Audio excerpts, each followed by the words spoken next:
Mahigit 1,2 milyong piso ang natangay sa 3 empleyado ng bangko na hinold up sa Manolo, Fortich, Bukidnon.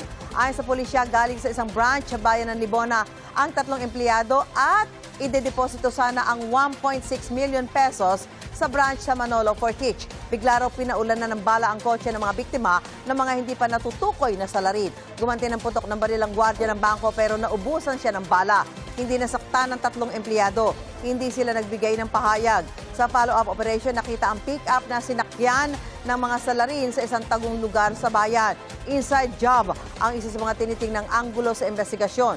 Sinusubukan pang kunan ng pahayag ang pamunuan ng naturang bangko.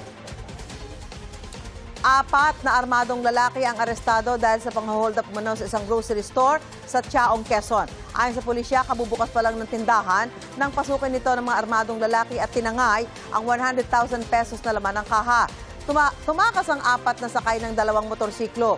Agad itong nai-report sa mga otoridad na nakipag-ugnayan naman sa mga pulis sa kalapit na bayan. Nahuli ang mga suspect sa Lipa, Batangas. Nakuha sa mga suspect ang iba't ibang baril, 2 motorsiklo at mahigit 6,000 pesos. Hindi sinabi ng pulisya kung nasaan ang ibang perang ninakaw sa grocery. Nasa kustudiya na ng Chaong Pulis ang 4 na suspect. Wala silang pahayag.